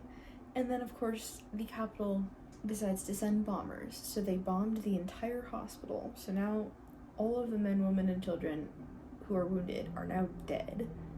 Of course Katniss decided to go on top of a building while the Capitol was bombing them, but she did manage to shoot a bunch of them out of the sky. Girl does not know how to run away from danger. But they finally got the footage that they need of Katniss, because she cannot do anything scripted. If it's going to be good, it has to be unscripted. That's why they went to District 8 in the first place. Not expecting a bombing raid though. But overall it went pretty well for them. Yeah, they got their footage, now they're going to send it out to the Capitol. Oh, we just got a second interview with PETA that was just aired on TV, and he's not doing well. He's lost a ton of weight and it looks like he's in a ton of pain. He made an appeal to Katniss to think for herself and to end the war because she has the power to. And honestly, he made some good points. He was telling Katniss, do you even trust the people you're working with? And she shouldn't. President Coin is not the best person. So Katniss and Finnick pretended that they didn't see PETA's interview and that they just turned it off right after they saw what the rebels had shown. And Plutarch and Fulvia came in right after. And Katniss and Finnick pretended that they didn't see it, and they were visibly relieved that Katniss didn't see it. Because they want her to trust them, and she doesn't trust them. And they're hiding things. Now they're going to District 12 to film some more stuff, and Katniss just realized that Haymitch wasn't there, and so she asked where he was. And apparently, word for word, Haymitch said, "I couldn't face it without a bottle." Poor Haymitch. Everything good in his life has been taken away. All of his tributes have failed except for Katniss and PETA, and even then PETA's in the Capitol being tortured, and Katniss is mentally not really stable. Katniss and the rest of the group were taking a break, and then a bunch of mockingjays arrived, and so they were whistling back and forth, and it was really sweet because Pollux, which is one of the camera guys, he's an AVOX, and apparently he can whistle, so he was whistling to the mockingjays and they were whistling back. It was probably the first conversation he's had in forever, so that was really sweet. And then Katniss sang The Hanging Tree because Pollux asked her to sing, and they got that filmed, so they're gonna put that in one of the probos, which is crazy considering Snow's gonna see it, and Lucy Gray wrote that song. Yeah, Snow's gonna be furious when he sees Katniss singing that song. It's gonna bring back some memories. Oh my goodness. Katniss and Gale are back at Katniss's house in the Victor's village. He brings up when Katniss kissed him when he was flogged, and she's surprised he even remembers because he was completely out of it. Katniss has never seen him cry, but he gets all teary-eyed, and so Katniss kisses him. He goes, "I knew you'd kiss me." She goes, "How?" Because she doesn't even know why she kissed him herself. And he goes, "Because I'm in pain. That's the only way I get your attention. Don't worry, Katniss, it'll pass." Oh, I feel so bad for him. I don't think Katniss ever, loved him romantically. I mean, they're such close friends, but... Oh my goodness. Okay, President Snow and PETA just appeared on TV. Beatty managed to hack into the Capitol TV, which he hasn't been able to do until now. So now it's just going in between PETA and Snow, and then all the propaganda from the rebels, just back and forth, and just utter chaos. And then finally the Capitol regains control, and Snow's visibly not happy. But he asks PETA if he has anything to say to Katniss, and he can barely make words out. But he goes, "Katniss, how do you think this will end? What will be left? No one is safe. Not in the Capitol, not in the districts, and you, in 13, dead by morning." And then the camera gets knocked over, and you hear a noise, and PETA scream, and then blood splatters on the floor. Oh my gosh. So PETA is now injured and has been being tortured for days, but also just warned the rebels of an incoming attack from the capital, so it's going great. Whoa, okay, so everybody evacuated, like, way down into the depths of District 13. And, of course, Prim ran after Buttercup, so Katniss had to, like, shove herself in the door so that they wouldn't close it. But luckily, Prim and Buttercup made it safely in. And also, Gale went up to Katniss's room and grabbed all of her stuff. Because if Peeta is right, which he is, it's all getting destroyed. So he saved, like, her dad's jacket, and, like, the plant book, and the locket and the pearl from Peeta. Oh my gosh. Hey guys, it's a bit later. Finally back to reading. This has taken me so much longer than I thought it would. Anyways, the attack is finally over. There was no major damage, it was more just kind of meant to scare District 13. And so Katniss and the Propo team are discussing everything that happened and how Peeta's warning gave them an extra 10 minutes before they would have detected the missiles themselves. It's hitting Katniss that because Prim and Gale had made it to the bunker like only minutes before the first missile hit, which means Peeta saved their lives, basically. She goes, add their names to the list of things I can never stop owing him for. Girl is head over heels in love, and she's slowly starting to figure it out. I think at this point, she knows that Snow is using Peeta against her, and that she cares about him. I don't think she still realizes it's love quite yet, but she's definitely in love with Peeta. And Snow, on top of the craters, left a whole bunch of roses. He's just trying to get Katniss unhinged, and it's low-key working. She's not doing too well. She even started tying knots like Finnick. Yeah, Finnick is going through the same thing, because the capital has Annie. So he's like mentally broken down, and Katniss is getting there. And Katniss has officially broken. She's trying to say like one sentence for the camera and then just broke down crying. Yeah.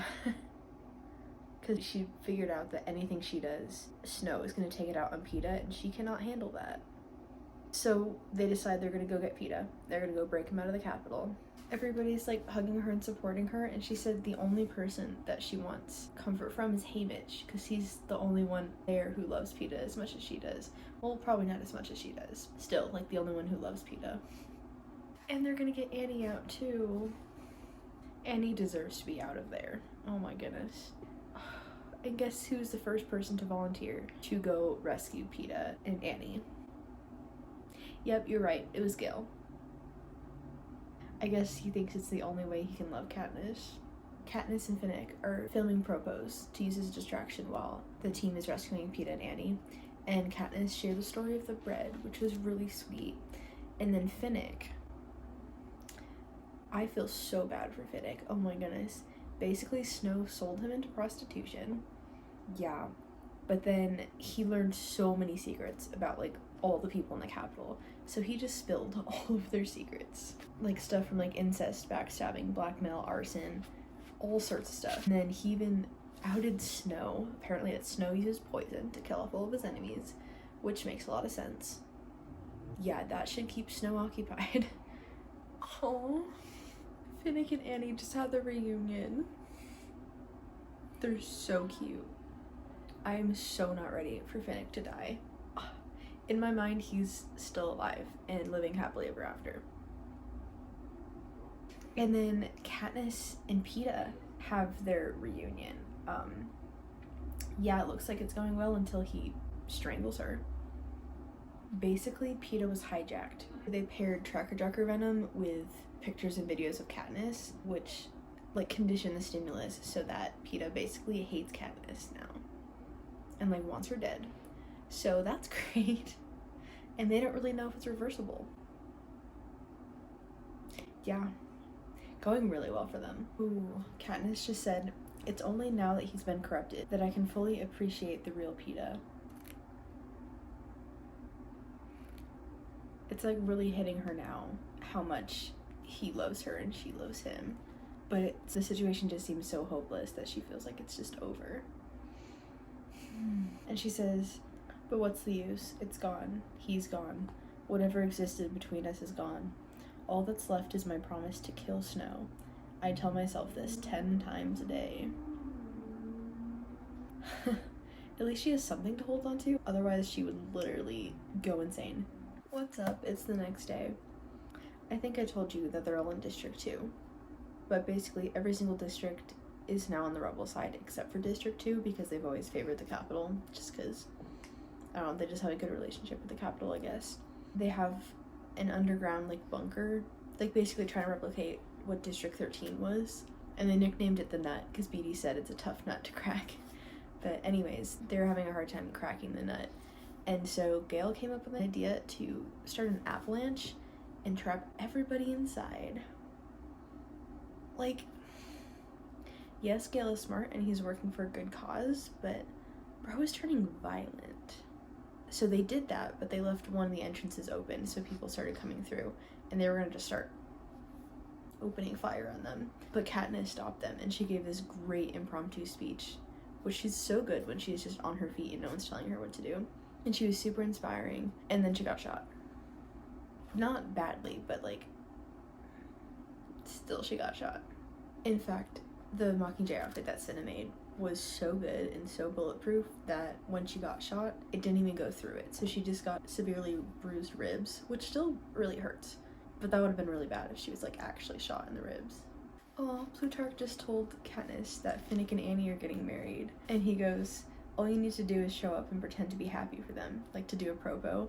And Katniss goes, that's one of the few things I won't have to pretend.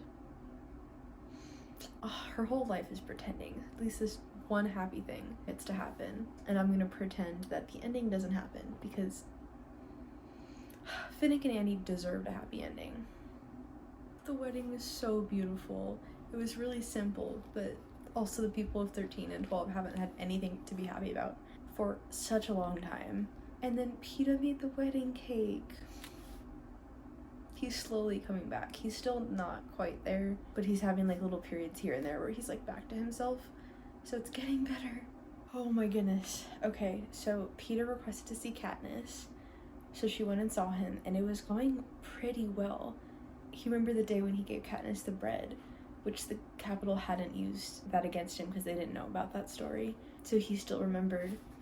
And he goes, I must have loved you a lot. And Katniss goes, you did. And he asks, and did you love me? And that's where it started going south. And Katniss ends up storming out. This is what Katniss is thinking. She goes, it takes a long time before I get to the bottom of why I'm so upset. When I do, it's almost too mortifying to admit. All those months of taking it for granted that Peeta thought I was wonderful are over. Finally, he can see me for who I really am. Violent, distrustful, manipulative, deadly, and I hate him for it. That's crazy. I mean, it's fair, because Katniss is like half loved Gale and half loved Peeta this entire time. Yeah, and now Peeta's just confused, and whew. Now all of the districts are under the control of the rebels, so now they're taking a little bit of a break to like regroup, and they're putting a group together to go to the Capitol. And Joanna and Katniss are not allowed to be in that group. I mean, fair, because like they haven't been to any trainings and like they're not mentally stable and they're not physically the greatest, but they have 3 weeks, so they're training together. And it's kind of cool because Joanna and Katniss like didn't really have a great relationship. I mean, they basically knew each other like just in the games and that's it. But now like they're rooming together and training together, so there's a little bit of a, maybe not a friendship quite yet, but definitely like allies. And so far training's been going pretty well, so they might be able to go. Oh my gosh, Finnick and Annie are so happy. This whole paragraph is so good. It's something to see Finnick's transformation since his marriage. His earlier incarnations, the dedicant capital heartthrob I met before the quell, the enigmatic ally in the arena, the broken young man who tried to help me hold it together. Those have been replaced by someone who radiates life. Finnick's real charms of self-effacing humor and an easygoing nature are on display for the first time. He never lets go of Annie's hand. Not when they walk, not when they eat. I doubt he ever plans to. She's lost in some days of happiness. There's still moments when you can tell something slips in her brain and another world blinds her to us, but a few words from Finnick call her back. They're so cute. They're one of my favorite couples in the Hunger Games. Katniss passed the test. Each test is like tailored to each person's weakness, so Joanna's had to do the water, and she failed because when she was in the Capitol, they used water to torture her. So she definitely has PTSD, so she's not going to the Capitol. Katniss figured out that her weakness, or what they think her weakness is that she doesn't take orders, which it's always worked out. But in the test, she took the orders of her, like, commander. So she passed, and now she's in a group along with Boggs, Finnick, and a whole bunch of other people. They have a map of the capital and what they call pods, which can have anything from, like, bombs to mutts to, like, anything. And Katniss and Finnick go, "Ladies and gentlemen, let the 76 Hunger Games begin." Because that's basically what this is going to be. Katniss and Finnick and the rest of their team just found out that they're the Star Squad, meaning that they're basically just gonna be filmed the whole time and not be on the front lines. And they're not happy about that.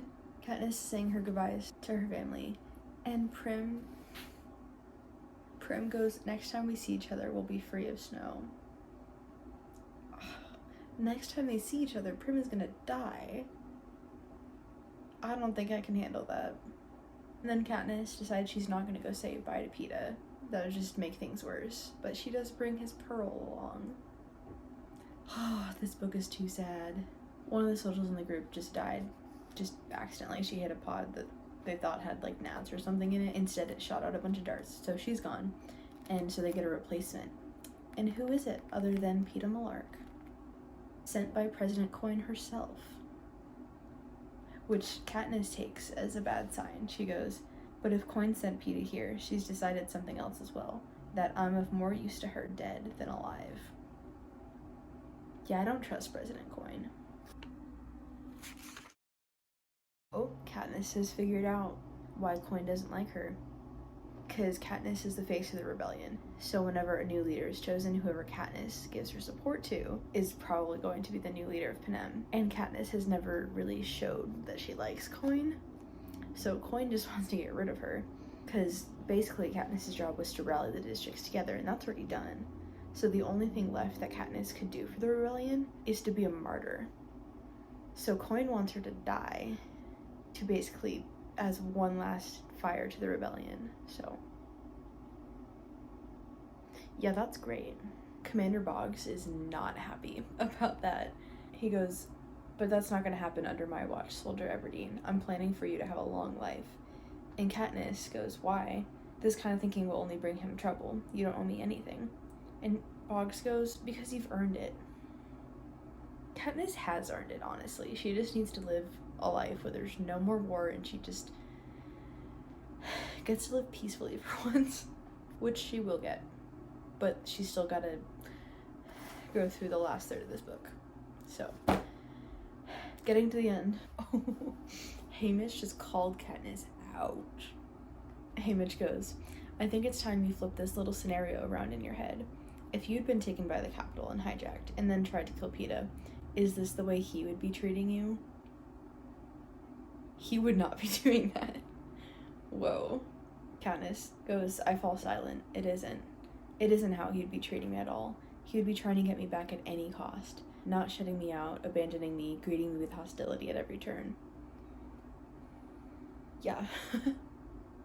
Katniss, get yourself together. Peeta's slowly coming back. Katniss is on, like, guard duty for Peeta, and it's been an awkward few hours, but, like, right when her shift is about to be over, Peeta goes, "Your favorite color?" "It's green." And Katniss goes, "That's right, and yours is orange." And so they start talking back and forth about, like, what's real. All the words tumble out. She goes, "You're a painter, you're a baker, you like to sleep with the windows open, you never take sugar in your tea, and you always double knot your shoelaces." And then she dives into her tent before she does anything stupid like cry. They're so close but so far. And they've started the game of real or not real, which is Peeta mentions something he thinks happens, and then they'll tell him if it's real or imagined, and then, like, a brief explanation about it. So he's slowly rebuilding his memory and getting back to normal. Oh my goodness, Peeta just shared a story of part of his torture in the Capitol, where they had taken Darius and Lavina, which we finally get her name. Lavina was the girl that Katniss saw in the woods and didn't help, and then became the Avox. And then Darius was the former, like, peacekeeper in District 12. And so they're both Avoxes, and the Capitol took them and tortured them in front of Peeta, and he had to watch them die. That is horrible. And it's super interesting. We got to see both Katniss and Gale's reaction to that story. And Katniss is just, "Oh, there's 2 more people that died because of me. Like, I feel horrible. I need to make this up somehow." And Gale's reaction is just more death. Like, I'm gonna just keep killing and try to make this right. But, like, Gale has turned pretty violent. They just went into one of the blocks in the Capitol, and it was supposed to be really easy, and they were just gonna kind of film stuff for the cameras. It did not go well.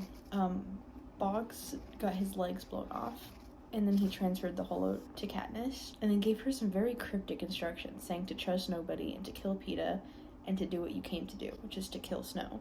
The trust nobody and kill Snow makes sense, but why would he want her to kill Peeta? I don't know. But basically, Katniss runs with that. And so now she's the leader, and she's told everybody that she has a mission from President Coin to assassinate Snow. And somehow they believe her. So they're doing that now. Oh, the Capitol just announced Katniss and her whole team dead. Because they thought she was in one building and, like, blew it up, when they actually, all of them had escaped, like, 4 or 5 blocks away. So everyone thinks they're dead. Oh, they're in some random person's apartment and found a bunch of food. And Peeta found a can of the lamb stew with dried plums and gave it to Katniss. How he remembers these tiny things after being hijacked, I don't know. But he's still looking out for her. No. I mean, I knew it was gonna happen, but Finnick's dead. Oh, he just got married. Oh my goodness.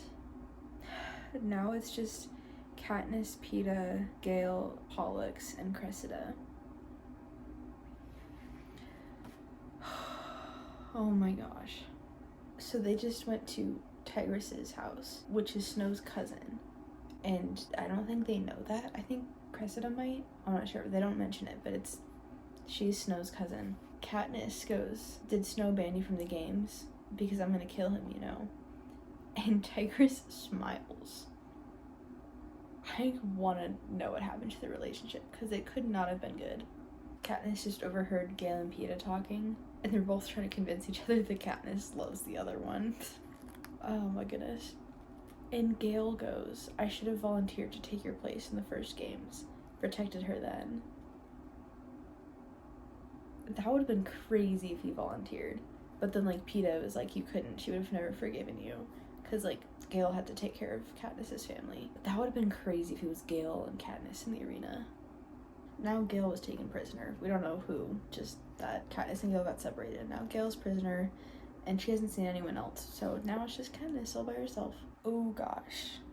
Katniss finally found Snow's mansion.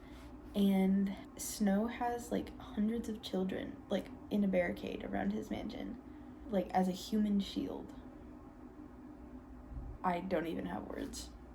Oh, not again. There's a Capitol hovercraft, and they drop the parachutes, like, from the game, so the children are all excited and try to grab the parachutes, which are bombs, which go off. And then the rebel medics arrive, and they go and try to help the children, including Prim, which is when the second round of bombs goes off. So yeah, Prim is gone. It's like it couldn't get any worse, but somehow it does every single page. Well, the war is over. The bomb that killed Prim also set Katniss on fire, the girl on fire. So she's been in the hospital for a few days recovering, and not in a good state, obviously, because she just watched her sister die. And she's become like a mental AVOX, like she won't talk. And then one day she was stumbling around in the mansion and just happened to come across Snow's quarters. And they let her in. And so she's in Snow's rose garden, literally just talking to him. And he reveals to her that the bombs that were dropped were by the rebels, which literally was Gale and Beety's bomb that they were making earlier in the book. I mean, I'm sure they didn't mean to kill Prim, but they did. So it seems President Coin is one of the real villains. Both President Coin and President Snow. Not very good people. Oof. Katniss and Gale just had a conversation where she confronted him and asked him if it was his bomb, and he said he doesn't know and Beetee doesn't know either. Katniss goes, I'll never be able to separate that moment from Gale. And Gale said, that was the one thing I had going for me, taking care of your family. And then he leaves. Whew. he knows that he's never gonna have a chance with Katniss now. I don't even know how they're gonna be able to be friends after that. I totally forgot this happened, but President Coin just gathered the 7 remaining victors, which is crazy that there's only 7 left, and had them vote if they should hold another Hunger Games. This time for capital children, but like still Hunger Games. And of course Anna, Bria, and Joanna voted yes, because that's who they are. And then Peeta, Annie, and Beetee all said no, which is fitting that they would say no. And then Katniss said yes for Prim, and then Haymitch sided with her. And that's majority. So they voted to have another Hunger Games. Hey guys, editing Bria here. I realized I never finished talking about this vote for the Hunger Games thing because the ending just was so crazy and so much happened. But basically, Katniss does vote yes, but not for the reason you would think. It seems like she's voting yes, like as in she actually wants to have a capital Hunger Games, but that's not the case. So this whole thing, the whole voting thing with Coin is just a setup so that Coin knows which of the tributes are on her side and like do want that Hunger Games and will line up with her agenda even in the future, and then which victors don't and are going to be a problem for her in the future. But Katniss sees right through what Coin is doing, so that's why she says yes, to stand Coin's good side, so that way she can find a way to eliminate Coin later, which she in fact does. So yeah, I think that part's a little confusing. If you understand Katniss and like who she is, then you kind of pick up on that she's not actually saying yes, but it's a little confusing. I think that's also why Haymitch voted yes, is because he knew that Katniss had something up her sleeve, and also by publicly within the meeting supporting Coin, staying on her good side, just to see what Katniss had up her sleeve. Yeah, I know, kind of confusing. I'll link a video that I watched that's really good explaining the whole thing. I'll link that in the description. Anyways, back to the video. So Katniss went to assassinate President Snow in front of everybody, and at the last second she decided that Snow wasn't lying and shot President Coin. I mean, probably a good idea. Well, it's all wrapping up. Katniss and Haymitch went back to District 12. Katniss's mom didn't though, because, I mean, fair. She'd gone through so much trauma in District 12. We found out that Snow did in fact die that same day. He got like trampled in the crowd or something. Greasy Say started coming and taking care of Katniss. She doesn't really have anyone. And Peeta's finally back in District 12, and he's planting primroses at Katniss's house. He's literally too kind. Katniss finally goes out into the woods, and guess who shows up? Buttercup. I don't know how he survived, but it sends Katniss into like a tailspin, because she's like, Prim's never gonna come back. Oh, they just mentioned that Annie and Finnick had a son that he's never gonna get to meet. Oh, in my mind, Finnick is alive and happy. Just saying.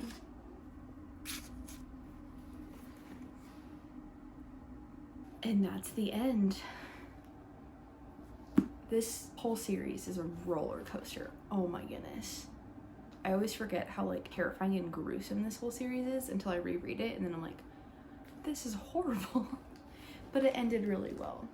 Obviously, Katniss and Peeta finally are back together. And they even had kids too, which is so symbolic because Katniss would never have kids because she did not want them to go into the games. But the games are completely abolished and life is good. But yeah, that is the end of the Hunger Games. This series is wild. I would love a book after the Mockingjay. I feel like that would be so cool. Even just like a little novella to see what life is like after. And I am so excited to read Sunrise on the Reaping now. I mean, I feel like I know more about Haymitch's games because there is a lot about his games in these books. But obviously there's so much more because there's a whole book about it. But yeah, that's going to be the end of this video. If you've made it to the end, let me know in the comments because I think I have like 2+ hours unedited footage. So this is going to be a long one. Probably like an hour and a half, which is crazy. Yeah. 5-star series. So good. Don't forget to like and subscribe, and I will see you next video for Sunrise on the Reaping. So excited for that.